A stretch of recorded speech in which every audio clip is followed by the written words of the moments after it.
오늘은 부활주일입니다. 우리 주님께서 우리를 위해 부활하셨습니다. 여러분 믿으십니까?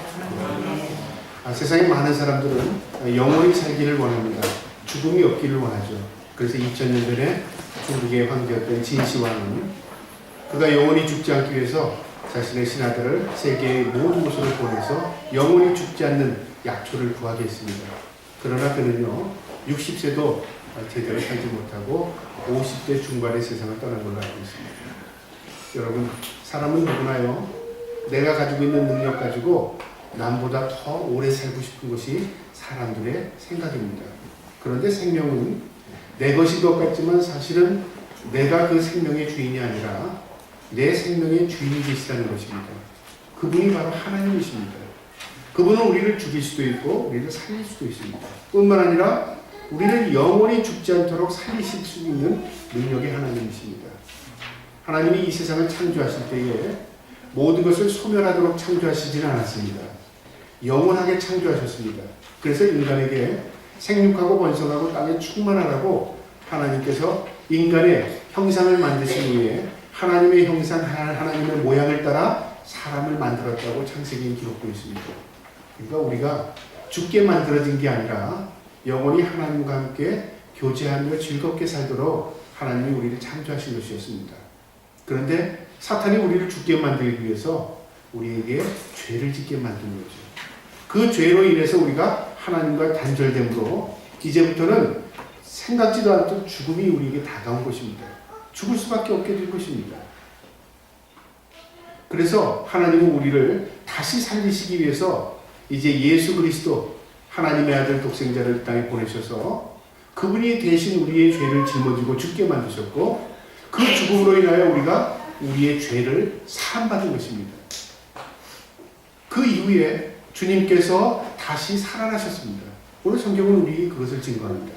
그분의 부활은 예수님에게 국한된 것이 아니라 바로 예수 그리스도를 믿음으로 받고 믿는 자 모든 자에게 하나님은 영생의 부활을 약속하셨습니다. 그래서 기독교의 교리 가운데 가장 핵심이 바로 이 부활입니다. 십자가, 고난 또한 우리에게 있어서 모든 이 교리적인 것을 우리에게 다 적용할지라도 부활이라는 그 내용이 빠져버리면 우리는 참된 소망이 없는 자입니다. 오히려 우리는 세상의 그 어떤 자들보다 더 불쌍한 자가 될 수 있는 것입니다. 그래서 고린도전서 15장 19절일까요? 네. 예수의 부활이 없다면 우리는 다른 사람보다 더 불쌍한 자라고 기록되어 있습니다. 왜요? 다른 사람들은 어차피 똑같이 죽을 거 그렇게 시간 낭비하고 그 다음에 그 마음 우리의 모든 것을 낭비하지 않고 근데 이 땅에서 즐겁게 살다가 먹고 마시고 살다가 세상 떠나면 되는 겁니다. 그런데 예수 믿는 사람들은 이 부활을 믿기 때문에 시간을 구별하고 예배하고 하나님을 인정하고 영광 돌리고 세상 사람들이 보기엔 미련하게 그지없어 보이죠. 그래서 성경은 고린도전서 1장에 보면 17절에 십자가는 세상 사람들에게 어리석게 보이나 우리 믿는 모든 자에게는 하나님의 능력이 된다고 기록되어 있습니다.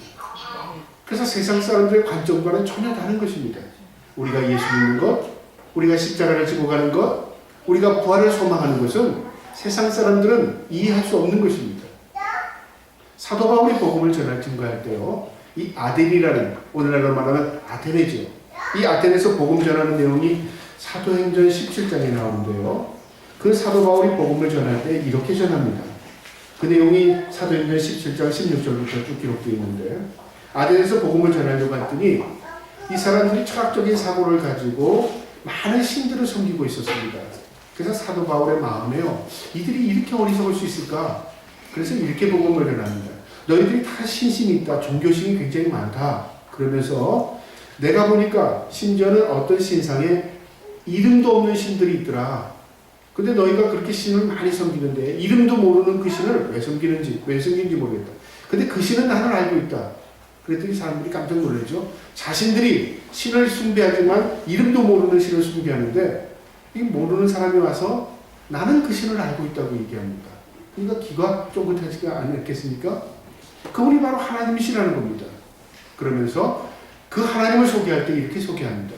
그분은 세상의 모든 만물을 창조하셨다. 창조주였다. 그렇게 말합니다. 그 창조주가 우리를 구원하기 위해서 예수 그리스도를 이 땅에 보내셨는데 그 예수 그리스도가 대신에 죽으심으로 인하여 이제 우리의 모든 죄를 사시고 우리의 복음의 핵심입니다. 그런 의미에 어떻게 하냐면 그분은 부활하셨다는 것을 증거합니다. 그 부활의 내용입니다. 그 내용이 32절에 있습니다. 제가 한번 읽어보겠습니다. 사도행전 17장 32절에 그들이 죽은 자의 부활을 듣고 어떤 사람은 조롱하고 어떤 사람은 그 일에 대하여 내 말을 다시 듣겠다 하니 사람들이 불구가 생기는데요. 어떤 사람은 조롱했답니다. 여러분 오늘날도 복음이 증거되면요 모두 예수를 믿을 것 같잖아요. 심지어는 교회에 나온 사람들에게도 부활을 이야기하면 내가 다른 건 몰라도 이 부활을 어떻게 믿어? 다른 거는 그래 한번 믿어볼 만하겠어. 근데 사람이 죽었다가 살아난 사람이 하나도 없는데 어떻게 그것을 믿어? 자신의 생각으로 믿다 보니까요 부활을 거부하는 사람들이 있습니다. 그 당시에도 예수를 믿지 않는 사람들 가운데는 이 부활을 얘기하면 조롱거리가 됐던 것 같습니다. 그래서 조롱했답니다. 어떤 사람은 들어보지도 못한 이야기니까 한번 다시 들어보자 그랬던 사람도 있고요. 그것뿐만 아니라 어떤 사람들은 믿어지는 사람도 있었습니다. 33절이요. 이에 바울이 그들 가운데서 떠나고 나니까 복음을 증거하고 떠나고 나니까 34절에 몇 사람이 그를 가까이하여 믿으니 그 중에는 아레오바고 관리 디오누시오와 다마리아 하는 여자와 또 다른 사람들도 있었더라. 몇몇 사람이 그 부활의 복음을 믿게 되었다고 말입니다. 여러분 이게 믿음의 신비입니다. 복음은 사람을 이해시키는 것, 설득시키고 사람을 이해시키는 게 아니라 선포되는 것입니다. 그러면 성령의 감화 감동을 받은 사람들이 이 복음을 마음에 받아들여서 그게 열매를 맺는 거죠. 싹을 피고 잎이 나서 열매를 맺듯이 우리의 마음의 가슴에 자리 잡고 열매를 맺어가는 겁니다. 그래서 믿음은 하나님의 선물이라 그렇게 말합니다. 우리 모두는 하나님의 은혜로 그 믿음의 선물을 받았습니다. 이 선물 가운데 가장 핵심이 뭐냐면 우리가 죽어도 산다는 부활의 소망입니다. 오늘 이 예수 그리스도의 부활은요 우리에게 주는 큰 의미가 있습니다. 예수님은 죽었다가 살아나셨습니다. 지금도 하나님 우편에서 우리를 위해 친히 간구하고 계시고요. 또 우리가 이 땅에서 믿음으로 잘 살 수 있도록 주님께서 우리를 위해서 기도해 주고 계십니다. 뿐만 아니라 주님께서 가시면서 우리에게 하나님의 영인 성령님을 보내주셨습니다. 그 성령님은 우리의 각자의 마음 가운데 믿음을 잃지 않고 믿음을 보존할 수 있도록 하나님을 아버지로 믿을 수 있도록 우리의 믿음을 붙들어 주시는 영이 계십니다. 그 성령님이십니다. 그래서 예수님의 부활은요 예수님 자신에게만 국한된 것이 아니라 우리 믿음을 가진 우리 모두에게 놀라운 은혜와 능력을 경험하게 하는 것입니다. 예수님의 부활은요 바로 우리에게 승리를 의미합니다. 승리. 우리가 싸워서 이긴다 그 말이죠. 어디에서요? 이 땅에서요. 우리의 싸움은 혈과 육의 싸움이 아닙니다. 남과 멱살 잡고 남과 씨름하는 그런 싸움이 아니라 이 땅에 사람들이 모르는 싸움을 하고 있습니다. 그 싸움은 영적인 싸움입니다. 신앙생활도 바로 싸움과 같은 것인데요. 영적인 싸움이 되는 것이죠. 우리 한번 성경을 통해서 이 승리가 무엇인가를 한번 찾아보도록 하겠습니다. 고린도전서 15장, 우리 부활장이라고 하는데 한번 다 찾아보도록 하겠습니다. 우리 교독하겠습니다. 고린도전서 15장 12절부터 19절의 말씀을 한번 보면서 예수 그리스도의 부활이 우리에게 어떤 승리를 가져다 주는가 한번 말씀을 통해서 찾아보도록 합니다. 고린도전서 15장 12절부터 19절까지의 말씀인데요. 제가 먼저 12절 말씀 읽겠습니다. 그리스도께서 죽은 자 가운데서 다시 살아나셨다 전파되었거늘 너희 중에 어떤 사람들은 어찌하여 죽은 자 가운데서 부활이 없다 하느냐. 만일 죽은 자의 부활이 없으면 그리스도도 다시 살아나지 못하셨습니다. 그리스도께서 만일 다시 살아나지 못하셨으면 우리가 전하는 것도 헛것이요 또 너희 믿음도 헛것이며 또 우리가 하나님의 거짓 증인으로 발견되리니 우리가 하나님이 그리스도를 다시 살리셨다고 증언하였습니다. 만일 죽은 자가 다시 살아나는 일이 없으면 하나님이 그리스도를 다시 살리지 아니하셨습니다. 만일 죽은 자가 다시 살아나는 일이 없으면 그리스도도 다시 살아나실 일이 없었을 터이요 그리스도께서 다시 살아나신 일이 없으면 너희의 믿음이 헛되고 너희가 여전히 죄 가운데 있을 것이요 또 또한 그리스도 안에서 잠자는 자도 망하였으리니 만일 그리스도 안에서 우리가 바라는 것이 다만 이 세상의 상품이면 모든 사람 가운데 우리가 더욱 불쌍한 자이니라. 아멘. 오늘 이 고린도전서 15장 12절부터 19절까지의 내용은요, 논리적인 내용입니다. 우리가 믿는 이 부활은 추상적인 것이 아니라 그 말이죠. 예수 그리스도께서 죽으셨으나 그분이 이 성경대로 다시 살아나셨다는 역사적인 증거와 확실성을 가지고 있다 그 말입니다. 그분의 부활은 예수님에게 국한된 것만 아니라 믿음을 가지고 있는 모든 우리에게 그 부활을 증거했었고 우리가 그 부활을 경험하게 될 것이다 그 말이죠. 만약에 부활이 없다면 가정해보는 겁니다. 이 부활이 없다면 누가 가장 불쌍한 사람이라고 그랬죠? 누가 가장 어리석은 사람이라고 그랬죠? 바로 저와 여러분일 것입니다. 예수 믿는 모든 사람들이 부활이 없다면 가장 불쌍한 사람이에요. 시간 낭비하죠. 물질 낭비하죠. 시간이 봉사하죠. 여러 가지 우리가 하는 모든 신앙생활이 다 세상 사람들 보기에 어리석고 참으로 미련하기 그지없는 행동을 하고 있다 그 말이죠. 그런데요, 우리의 생활이 세상 사람들이 이해하지 못하는 놀라운 하나님의 능력이 그 안에 있다는 것입니다. 무엇 때문에요? 바로 부활의 소망을 가지고 있기 때문에 그렇습니다. 그래서 20절에 그러나 그렇게 말합니다. 가장 불쌍한 사람같이 될 것이다. 그러나 그렇지 않다 그 말이죠. 왜요? 바로 예수님께서 부활의 첫 열매가 되셨다. 우리도 모두 부활할 것이다. 그래서 우리는 불쌍한 자가 아니라 참된 영광의 승리자가 될 것이다 그 말입니다. 여러분, 우리는 예수 그리스도를 구주로 영접하고 천국을 소망하는 자들로서 나도 언젠가는 이 육신의 장막을 벗어버리고 부활하는 그때 승리의 창간을 부를 것입니다. 그래서 천사들이 우리를 위해서 찬양해 줄 겁니다. 승리자를 위해서. 저와 여러분이 예수 그리스도를 구주로 믿고 이 땅에서 살아가는 모든 하나님의 백성들은 다 승리자임을 믿으시기 바랍니다. 우리의 싸움은 혈과 육의 싸움이 아니라 이 땅에서 마귀들과 싸우는 싸움입니다. 영적인 싸움을 싸우는 것입니다. 그래서 신앙생활은 바로 싸움이다. 그렇게 말할 수 있는 것입니다.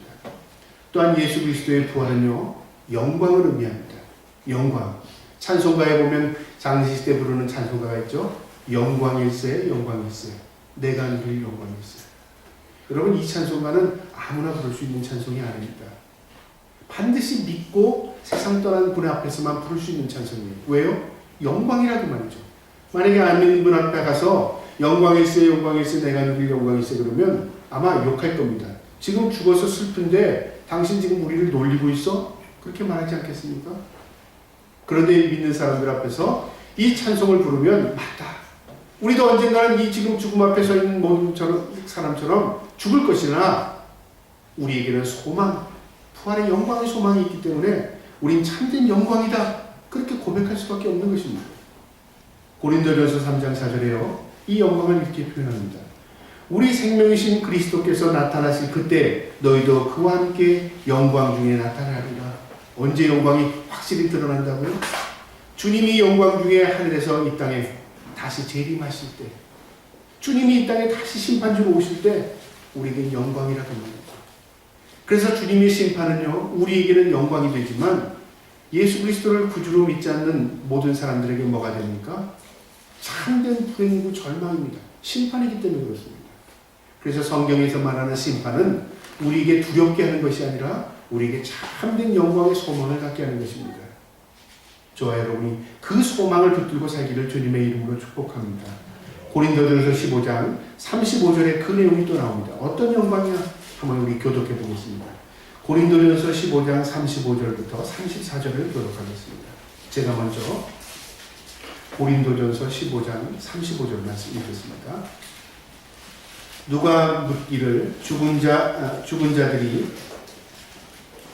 어떻게 다시 살아나며 어떠한 몸으로 오느냐 하리니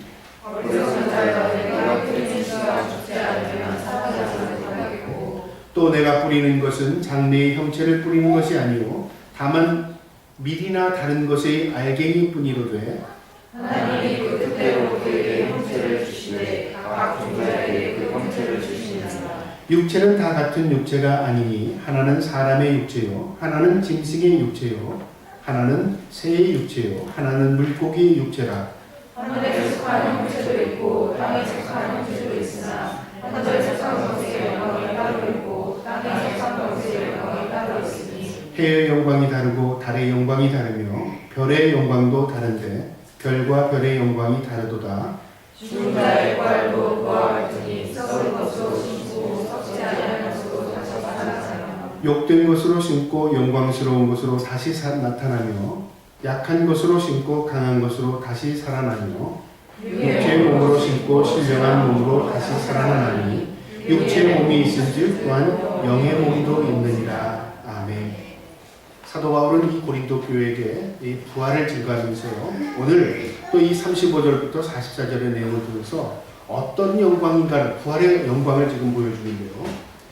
우리 모든 사람이 일반적으로 생각할 때 부활이라고 하면 내 몸이 부활하는 것으로, 그래서 내가 사용했던 몸이 다시 부활하는 것으로 생각하는데 그게 아니라 그 말이죠. 무엇을 의미하냐면 우리의 몸이 있으나 우리의 몸 가운데는 우리가 알지 못하는 여러 가지가 있다 그 말이죠. 속성을 의미합니다. 해, 달, 다 영광이 다르다는 그 말이죠. 낮에는 해가 비침을 통해서 우리가 태양빛 아래서 태양을 바라보면서 태양의 영광을 봅니다. 밤에는 달이 비침을 통해서 달의 영광을 보는 거죠. 또 달 사이사이에 있는 별들도 각자의 그 비침에 따라서 영광이 다르다 그 말이죠. 우리의 몸도 육체를 가지고 있으나 우리의 속성 가운데는 육체만 있는 게 아니라 그 말이죠. 뭐가 있습니까? 우리가 잘 아는 정신세계, 당신은 혼이 있습니다. 뿐만 아니라 영이 있습니다. 그래서 우리의 몸은 육체로만 되어 있지 않습니다.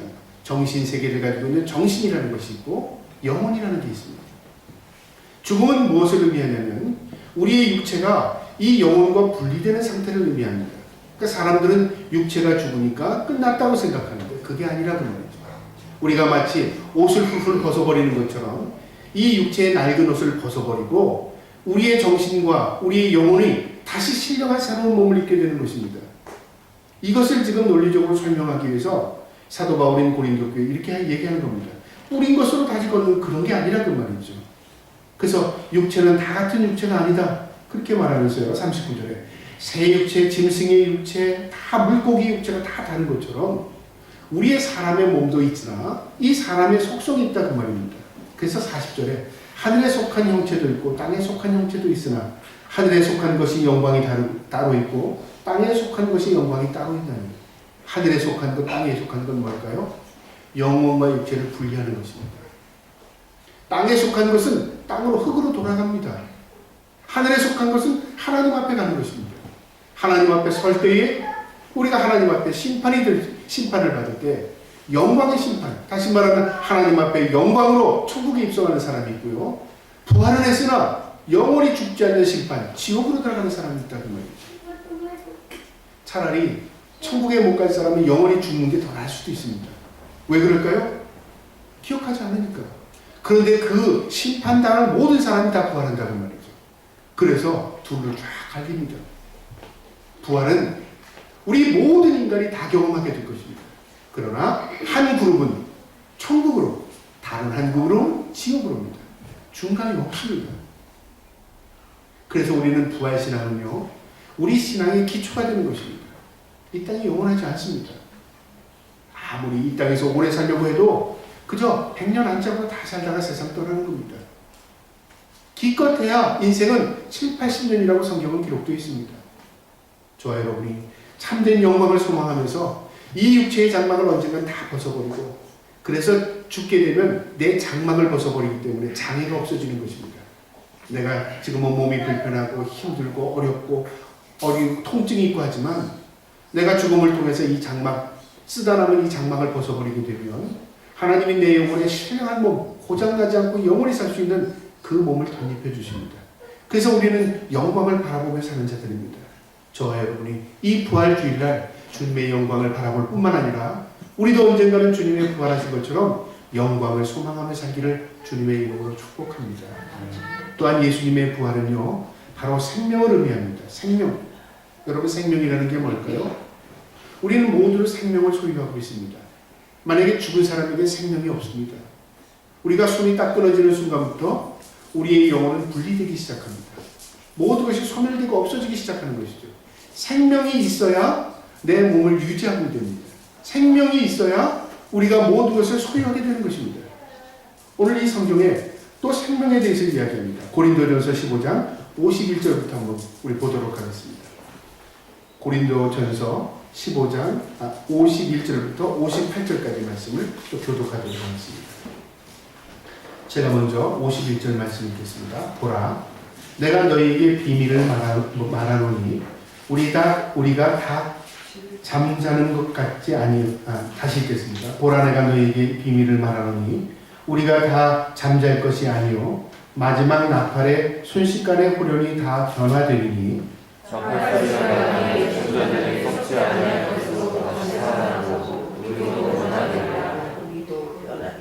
이 썩은 것이 반드시 썩지 아니할 것을 믿겠고 이 죽은 것이 죽지 아니함을 입으리로다. 이 썩은 것이 썩지 아니함을 입고 이 죽은 것이 죽지 아니함을 입되 사망을 삼키고 이기라고 기록된 말씀이 이루어지리라. 사망아, 너희 승리가 어디 있느냐? 사망아, 내가 쏘는 것이 어디 있느냐? 사망에 쏘는 것은 죄요 죄의 권능은 율법이라. 우리 주 예수 그리스도로 말미암아 우리에게 승리를 주시는 하나님께 감사하노니 그러므로 내 사랑하는 형제들아, 결심하여 흔들리지 말고 항상 주의 일에 더욱 힘쓰는 자들이 되라. 이는 너희 수고가 주 안에서 헛되지 않은 줄 아는가. 아멘. 이게 부활을 믿는 사람들의 결론의 내용입니다. 어떠한 일이 있어도 흔들리지 말라. 어떠한 세상에 유혹이 있을지라도 믿음이 흔들리지 말라. 항상 주의 일에 더욱 힘쓰라. 왜냐? 너희의 수고와 땀 흘림에 하나님의 위로와 하나님의 은혜가 있기 때문이다. 결코 헛되지 않다는 말입니다. 오늘 이 비밀을 말하면서 사도 바울은 이렇게 말합니다. 예수 그리스도의 재림과 함께 천사들의 나팔소리와 함께요, 우리가 호련히 갑자기 일어나는 현상입니다. 그러니까 점진적이 아니랄 그 말이죠. 내가 점점 진화되어서 몸이 좋아지고 내가 점점 발전되어서 부활하고, 그게 아니라 갑자기 일어나는 단회적인 사건으로 이 순식간에 변합니다. 그래서 어떻게 되냐면 우리 육체를 벗어버리고 우리가 신령한 몸을 덧입게 되는 것입니다. 그래서 이것은 신비에 가깝습니다. 비밀이라고 말이죠. 인간이 상상력을 동원해도 이해할 수 없는 것입니다. 여러분, 하나님께서 우리를 영원히 살도록 창조했으나 그 죄로 인하여 우리가 죽음을 경험하게 된 것입니다. 이 죽음은 우리를 올무를 맵니다. 사람들이 왜 인생을 힘들어할까요? 죽을까봐. 왜 사람들이 두려워할까요? 죽을까봐입니다. 심리학에서 인간의 심리를 관찰할 때요, 가장 핵심으로 건드리는 게 뭐냐면 두려움을 건드립니다. 이 사람이 어떤 두려움을 가지고 있는가? 그 두려움의 핵심의 모든 것은요, 죽음으로부터 옵니다. 내가 저 사람한테 미움받을 두려움, 또한 버림받을 두려움, 또 자녀와의 갈등과의 두려움, 내 삶에 먹고 사는 문제에 대한 두려움, 내가 살아가는 모든 것들이 인간의 잠재의식 가운데 두려움이라는 걸 가지고 있습니다. 근데 그 두려움의 핵심 뿌리가 어디에서 오느냐? 죽음이라고 말이죠. 만약에 우리가 죽지 않는다면요, 두려워할 게 없습니다. 그까짓 거면 한 달 정도 굶지 뭐. 그까짓 거 내가 뭐 죽음이 없는데 뭐 이렇게 살다가 언젠가는 한 200년, 300년 후에는 더 좋아지겠지 뭐. 그런 느긋한 마음으로 영원히 살 거니까요, 어차피. 그렇지 않아요? 죽음이 없는데. 그런데 인간이 죽음을 앞둘 때 두려움을 갖게 됩니다. 또 뿐만 아니라 인간은 누구나 무의식 가운데 죽음에 대한 두려움을 갖게 된다, 그 말이죠. 그런데 이 핵심인 두려움을 없앨 수 있는 방법이 있어요. 뭘까요? 우리는 예수 그리스도의 나서 부활한다, 그 말이죠. 나는 이 땅에서 고통과 절망을 경험할지라도 주님께서 나를 다시 살리실 것이다. 내가 다시 천국에서 하나님의 큰 위로가 있을 것이다. 그래서 생명을 붙드는 겁니다. 그래서 예수 그리스도는 우리의 뭐가 됩니까? 생명이 됩니다. 뿐만 아니라 저와 여러분이 읽고 이 말씀대로 살고자 하는 이 성경은 바로 우리의 생명이 되는 것입니다. 그래서 하나님의 말씀은 우리의 길이요 진리요 생명입니다. 예수 그리스도는 우리의 바로 생명입니다. 요한복음 11장 25절 26절에요. 예수께서 가라사대 나는 부활이요 생명이니 나를 믿는 자는 죽어도 살겠고 무릇 살아서 나를 믿는 자는 영원히 죽지 아니하리라. 여러분 믿으십니까? 우리는 주님 안에 믿음으로 살 때 주님 만나는 그날 영원히 죽지 않고 천국에 입성할 줄 믿습니다. 또 예수님의 부활을요, 주님 안에서 새로운 시작을 의미합니다. 다시 시작한다 그 말이죠. 여러분, 우리가 시작이라는 건 뭐예요? 스타트했다는 겁니다. 그런데 어떤 사람은 스타트를 해놓고 내가 잘못 뛰었어, 다시 한번 시작하고 싶다. 우리 인생에 여러 가지 우여곡절 실패를 경험하게 되면 다시 한번 뭔가 해보고 싶다, 다시 시작해보고 싶다 그런 마음이 있잖아요. 우리가 예수를 믿는다는 게 바로 그런 의미입니다. 예수를 구주로 영접하고요, 내 삶에 예수 그리스도께서 주인이 되면 그 삶의 스타트가 달라집니다. 다른 스타트가 시작되는 겁니다. 그래서 거듭났다 그렇게 말하고요, 새로운 삶의 의미를 의미합니다. 왜 그럴까요? 지금까지는 내 인생의 주인이 나였습니다. 내가 살아가는 것, 내가 윤택하게 사는 것, 내가 행복하게 사는 것에 초점을 맞췄다면 예수 그리스도께서 우리의 삶의 주인 되는 순간부터는 인생의 목적과 의미가 달라져요. 어떻게 달라질까요? 깨달음이 있다 그 말이죠. 주의 영광을 위해 살아야 되겠구나. 주님의 기쁨대로 살아야 되겠구나. 내 삶의 주인 되시는 하나님 앞에 내가 순복하고 살아야 되겠구나. 인생의 목적과 의미가 달라진다 그 말이죠. 나를 즐겁게 하는 인생이 아니라 하나님을 즐겁게 하는 인생이 된다 그 말이죠. 그것이 부활의 의미입니다. 그것은 바로 새로운 시작을 의미합니다. 여러분, 그래서 죽음을 간혹가다 경험한 사람들이 있습니다. 미국에도 100만 명 정도가 된다는데요. 아이를 낳다가 숨이 끊어진 사람도 있었고, 사고를 인해서 충격을 인해서 숨이 달아났던 사람도 있었고, 여러 가지 죽음을 경험했던 사람들을 통계적으로 조사했습니다. 인터뷰를 했습니다. 그런데 그 놀라운 것은요, 그들이 죽음을 경험한 이후에 그들이 신앙을 가졌다는 사람이 참 많습니다. 뿐만 아니라 안 믿던 사람도 신앙을 가졌지만 예수를 믿고 있다가 사고로 인해서 죽음을 경험했던 사람들은 그들이 더 돈독한 신앙을 갖게 되었다는 거죠. 왜 그럴까요? 죽음을 경험했기 때문에 이 땅이 전부가 아니라는 걸 발견한 거죠. 또한 공통점은 누군가가 나를 다스리고 있다는 것입니다. 누군가가 계시다는 것입니다. 나는 숨을 안 쉬고 끝난 것 같았는데 들리는 게 있었고 본 게 있었고 나를 맞이하는 분이 있었다고 말이죠. 신기하고 놀랍잖아요. 우리 옛날 사극 같은 거 보면 그런 거 있잖아요. 죽음의 사자들이 검은 옷을 입고 맞이하러 오잖아요. 그건 뭐예요? 안 믿는 사람도 이 생명이 끊어지면 누군가가 나를 데리러 온다는 걸 이 잠재의식 가운데 가지고 있어요. 우리 믿는 사람들은 천군천사가 우리를 데리러 올 겁니다. 하나님 편에 우리를 입성시킬 겁니다. 사도 바울은요, 다메섹 도상에서 예수 그리스도를 본 이후에 인생이 완전히 달라졌습니다. 그는 예수님이 없다고 생각했어요. 그는 예수님은 하나님의 아들이 아니라고, 하나님이 아니라고 생각했어요. 그런데 다메섹 도상에서 예수를 믿는 사람을 핍박하러 가다가 환상 가운데 사도 바울아, 네가 왜 나를 핍박하느냐? 주님의 음성을 들었어요. 그리고 주님을 보게 됩니다. 그리고 눈이 멀었어요. 말에서 떨어졌어요. 그리고 인생이 완전히 바뀐 겁니다. 여러분, 우리가 예수 그리스도를 만나면요, 삶의 의미와 목적이 달라질 뿐만 아니라 우리의 삶의 가치, 우리의 새로운 인생을 시작하는 것입니다. 골로새서 3장 2절 3절에요. 위의 것을 생각하고 땅의 것을 생각하지 말라. 이는 너희가 죽었고 너희 생명이 그리스도와 함께 하나님 안에 감춰졌음이냐. 위의 것을 생각하고 땅의 것을 생각하지 말랍니다. 땅은 어디예요? 이 땅에서의 삶. 내 몸은 이 땅에 있습니다. 그러나 무엇을 생각하라고요? 위의 것을 생각하라는 거예요. 너의 본향을 생각하라고 말이죠. 너희가 천국의 백성임을 생각하고 늘 하나님 앞에 은혜로 살아가라고 말입니다. 이것이 새로운 인생을 살아가는 저와 여러분입니다.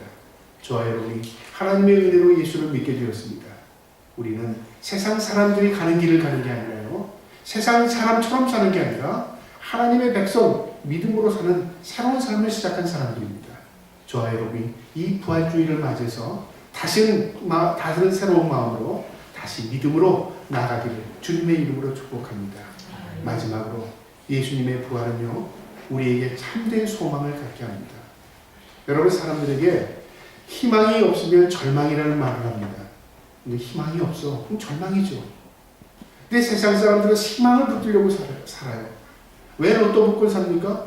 로또 복권 사는 사람들이 그 한 주간 동안 그 로또 복권에다가 희망을 걸고 산다는 거예요. 이것만 맞으라고 말이죠. 그런데 그건 참 어리석기 그지없죠. 확률로 보는 게 아닙니다. 그게 되도 문제라는 거죠. 사람들은 무언가 지푸라기라도 잡고 거기다가 희망을 걸려고 합니다. 그런데 성경은 우리에게 희망을 가르쳐 주지 않습니다. 아니, 희망을 이야기하는 게 아닙니다. 너 희망 갖고 살아라. 아닙니다. 소망 가운데 살으라고 말합니다. 소망과 희망의 차이가 뭘까요? 희망은 가능성을 보는 것입니다. 소망은 가능성을 보지 않아요. 우리 아이들이 공부 잘하니까 너 희망 있다. 희망이 있으니까 앞으로 잘 될까요? 반대로 우리 아이들이 공부 못하니까 넌 희망 없다. 희망 없다고 어떻게 단정할 수 있어요? 세상의 통계를 보면요. 오히려 부모가 얘는 잘 될 거야 라고 했던 애는 안 되는 애들이 더 많고요. 얘는 안 될 거야. 왜 힘들지? 예수 그리스도 안에 붙들린 자들이 더 은혜와 축복을 누리는 자들이 얼마나지 많은지 모릅니다. 그래서 하버드에서 종단 연구를 했답니다. 40년인가 50년 이 파일을 가지고 하버드 대학을 졸업한 아이들을 쭉 체크한 겁니다. 교수들이 얘는 앞으로 잘 될 거야. 얘는 앞으로 잘 될 거야. 이런 체크했던 사람들과 그 당시에 공부는 못하고 그냥 어렵게 대학 생활하는 사람들 통계를 쭉 내봤더니 놀라운 결과가 있어요. 20%도 안 맞더라는 거예요. 20%도. 여러분, 인간은 무엇을 보고 희망을 갖죠? 가능성을 보고 희망을 갖습니다. 그런데요, 성경은 가능성을 배제합니다. 내 삶이 어떻든, 내가 어떤 존재이든 그것에 초점을 맞추지 않아요. 네가 하나님을 믿느냐? 네가 하나님을 인정하느냐? 네가 하나님을 네 구주로 섬기느냐입니다. 거기서부터 인생이 달라지는 겁니다. 여러분, 저와 여러분은 소망을 갖고 있는 사람입니다. 주님이 나의 주인 되시는 분입니다. 그분 앞에 소망을 두고 살아가기를 주님의 이름으로 축복합니다. 그래서 베드로전서 1장 4절에 이렇게 기록되어 있습니다. 썩지 않고 더럽히지 않고 쇠하지 아니하는 기업을 있게 하셨나니 곧 너희를 위하여 하늘에 간직한 것입니다. 이 말은 다 뒤집으면 이런 말입니다. 세상의 모든 것은 다 썩었습니다. 세상의 모든 것은 다 더럽혀지는 것입니다. 세상의 모든 것은 다 쇠퇴하는 것입니다. 그러나 하나님이 우리를 위해 준비한 것은 참된 소망을 가질 것은 썩지 않는답니다. 더럽히지도 않습니다. 쇠하지도 않습니다. 그것은 우리에게 영원한 기업으로 주셨답니다. 어디에요? 하늘에 간직한 것이다. 저 여러분의 신년 가운데 천국을 소망하면서 이 땅에 살아갈 때 천국을 소유하고 사는 저와 여러분 되기를 주님의 이름으로 축복합니다. 찬송가 가사에 그랬죠? 주님이 함께 하시는 곳이 그 어디나 어디라고요? 하늘나라입니다. 내 마음에 너희들 가운데 있느니라. 내 심령 가운데 하나님은 천국을 소유하게 하십니다. 내가 천국이 되면요, 가정이 천국이 됩니다. 가정이 천국이 되면 교회가 천국이 됩니다. 교회가 천국이 되면 내가 이 세상을 다 아는 그날까지 천국을 소유하고 있다가 주님 앞에 들림받는 것입니다. 저와 여러분이 천국을 소유한 하나님의 백성들로 살기를 주님의 이름으로 축복합니다. 오늘은 주님께서 우리 위해 부활하신 그 부활을 기념하는 부활주일입니다. 저와 여러분이 우리의 가슴 가운데 다시금 주님의 부활을 가슴에 새기고 나도 주님처럼 부활할 것이다 소망을 두고 살아갈 수 있는 저와 여러분 되시기를 주님의 이름으로 축복합니다. 아멘. 기도하겠습니다. 우리의 참된 소망이요, 우리의